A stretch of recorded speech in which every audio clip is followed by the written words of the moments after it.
Bu videoda makinamızı çalıştırıyoruz. Başta bekle tuşuna basıyoruz. Ve sadece pompa sesi geliyor. Yani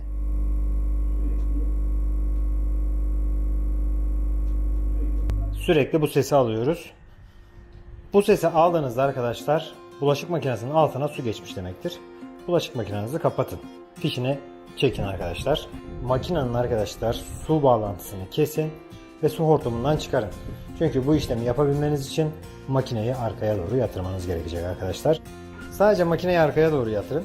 Çünkü içerisinde su vardır arkadaşlar. O su sağa solu batırmasın. Bu şekilde sadece pompa sesi duyuyorsanız, bulaşık makinesi su almıyorsa, programa geçmiyorsa büyük ihtimalle bu parçada arıza vardır arkadaşlar. Bu arızayı nasıl çözeceğiz? Hemen bakalım. Makinamızı arkaya doğru yatırıyoruz. 4 tane vidası var. Yani ben bunun şu anda 2 tane vidasını sökeceğim size göstermek için.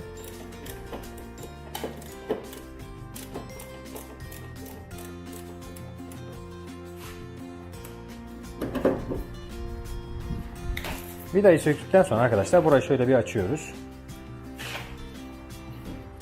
Bakın arkadaşlar. Şurada bir taşma valfi var. Bu taşma valfini nasıl sökeceksiniz? Bu valf takılı kaldığında bulaşık makineniz sadece su boşaltma işlemi yapar arkadaşlar. Hiçbir program almaz. Hemen bunu nasıl sökeceğiz ona bakalım. Öncelikle şu kabloyu şuradan bir kurtaralım. 3-4 tane kablo geliyor.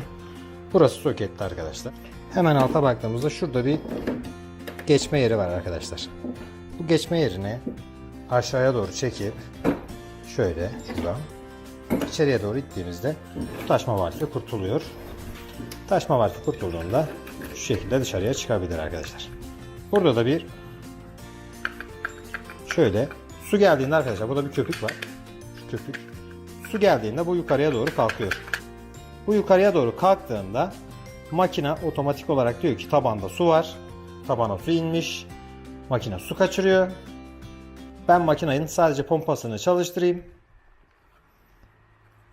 Ve makinenin içerisinde bulunan suyu boşaltayım diyor arkadaşlar. Bunu da şu şekilde yapıyoruz. Şurada gördüğünüz gibi bu tırnaklı bir yapıya sahip arkadaşlar. Şuradaki tırnağı kurtaralım.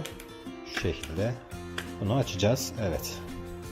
Gördüğünüz gibi bu ikiye bölündü. Şöyle açıyoruz arkadaşlar. Şu köpük çıkıyor zaten. Hareketli bir köpük. Şunu şuraya koyalım. Şuradaki parça bakın arkadaşlar. Sesi duyabiliyor musunuz?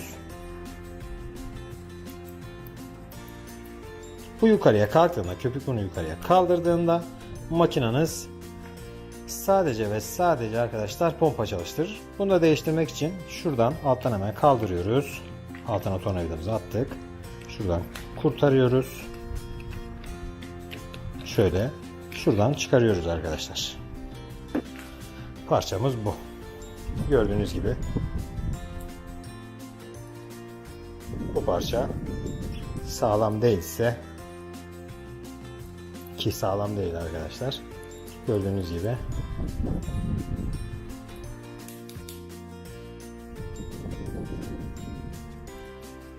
boşta. Bunu değiştiriyoruz arkadaşlar. Değiştirdikten sonra bulaşık makinamız çalışıyor. Aynı şekilde de tekrar yerine diziyoruz arkadaşlar.